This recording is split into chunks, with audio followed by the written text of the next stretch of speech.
Agustus yang lalu, Mas Erick Thohir adalah salah satu figur yang dicalonkan oleh Partai Amanat Nasional untuk diusung di Pilpres 2024. Bagi Partai Amanat Nasional, Mas Erick Thohir itu sudah bukan orang lain lagi. Dan Wapres itu kan politis. Saya bukan orang partai, saya masih fokus bekerja untuk BUMN. Tadi disampaikan apalagi kita lihat ke depan ada resesi, ya, apakah ekonomi, apakah pangan. Saya rasa fokus di 2023 ini sangat penting. Munculnya nama Pak Erick Thohir ini memang cukup menarik ya. Dari beberapa kali survei terakhir kami, beliau perlahan-lahan mengalami kenaikan baik dari segi popularitas maupun elektabilitas gitu ya. Ruangnya sangat lebar untuk beliau semakin meningkatkan popularitasnya gitu ya. Pada Pak Erick untuk menaikkan elektabilitasnya, untuk menaikkan daya minat masyarakat ke dia, kemudian kita minta untuk berkomunikasi dengan partai politik yang lain, yaitu sudah kita diskusikan. Presiden Jokowi sedang menegaskan standar mutu atau kualitas calon presiden buat 2024. Seakan Presiden Jokowi ngomong ya, ini loh, kalau mau nyari capres yang mirip saya, maksudnya mirip sama Presiden Jokowi, ya kombinasi dari kedua orang ini, Ganjar dan Erick.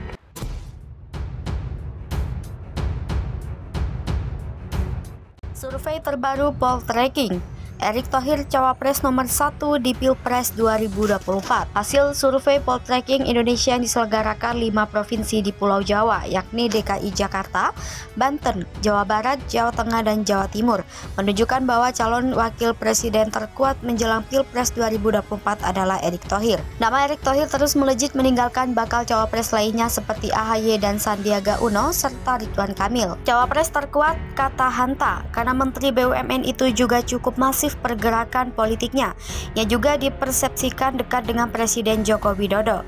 Selain itu, Erick juga kerap disanding-sandingkan dengan Ganjar. Misalnya, kalau AHY kerap disandingkan dengan Anies Baswedan dan Ridwan Kamil juga kerap disandingkan dengan capres-capres lainnya. Sehingga dari 3 nama kelihatan di Jakarta barometernya. Dijelaskan Hanta Yuda, preferensi basis pemilih Presiden Jokowi cenderung ke Ganjar Pranowo sebagai calon presiden 2024 dan Erick Thohir sebagai cawapresnya. Dikatakan belakangan image di masyarakat ini cawapresnya Jokowi itu Ganjar Pranowo. Kalau capresnya Ganjar pasti Erick Thohir sebagai cawapres. Hal itu dapat terlihat belakangan ini bahwa Ganjar melalui kode-kode politiknya yang dinamis. Kemudian beberapa kali disandingkan Erick Thohir punya brand connection yang sama dengan kedua Ganjar dan Jokowi. Selain itu ada faktor kinerja, kedekatan Erick kepada Jokowi dan faktor kedekatan preferensi kepada Ganjar Pranowo. Ketika pemilih Ganjar itu cenderung merekomendasikan cawapresnya Erick. Begitu juga sebaliknya pemilih Erick cenderung capresnya Ganjar Pranowo. Survei dilakukan pada 26 November sampai 2 Desember 2022 dengan menggunakan metode Stativit Multistage Random Sampling dengan jumlah sampel masing-masing provinsi adalah 1.000 responden dengan margin of error lebih kurang 3,1% pada setiap provinsi dan tingkat kepercayaan 95%. Elektabilitas 10 cawapres potensial pada masing-masing provinsi.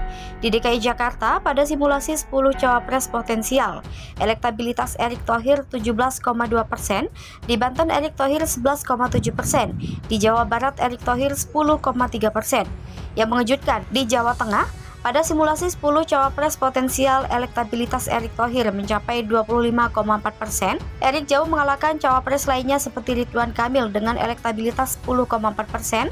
Sama halnya juga di Jawa Timur. Pada simulasi 10 cawapres potensial, elektabilitas Khofifah Indar Parawansa 18,6% dan Erick Thohir 18,3%. Survei KPN elektabilitas Capres 2024. Prabowo duduki posisi puncak, Ganjar dan Anies menyusul di belakang. Lembaga Survei Kajian Politik Nasional merilis hasil survei terbarunya soal elektabilitas bakal calon presiden jelang pemilihan presiden atau Pilpres 2024. Hasilnya, nama Ketua Umum DPP Partai Gerindra Prabowo Subianto bertengger paling atas, disusul Ganjar Pranowo dan Anies Baswedan. Direktur Riset KPN Tamil Selvan menjelaskan bahwa pihaknya memberikan pertanyaan kepada responden. Jika pemilihan presiden dilakukan hari ini, dari nama-nama berikut siapakah yang akan dipilih menjadi Presiden RI? Sementara itu, urutan kedua pada Ganjar Pranowo dengan angka 23%, kemudian Anies Baswedan dengan 22,5%. Diurutkan keempat ada nama Agus Harimurti Yudhoyono atau AHY dengan 3,5%, lalu Ridwan Kamil dengan 2,2%. Ada pula Ketum DPP PKB Muhaimin Iskandar alias Caimin dengan 2%, sementara itu Puan Maharani hanya mendapat 1,5%, kemudian Sandiaga Uno dengan 1,4%, lalu Airlangga Hartarto dengan 1,2%, disusul Erick Thohir 1%. Sementara nama-nama lain hanya memperoleh elektabilitas di bawah 1%, lalu responden yang tidak menjawab atau tidak tahu sebanyak 13,6%. Adapun Tamil menyampaikan dari survei ini terlihat kecenderungan responden atau publik kekinian memilih calon presiden hanya dari 3 nama yakni Prabowo, Ganjar, dan Anies. Untuk diketahui, survei ini dilakukan pada periode 14-20 November 2022 dengan melibatkan jumlah sampel sebanyak 1.200 responden. Teknik pengambilan sampel sendiri dilakukan dengan metode multi-stick random sampling dengan menerapkan margin of error sebesar lebih kurang 2,83% dan tingkat kepercayaan sebesar 95%.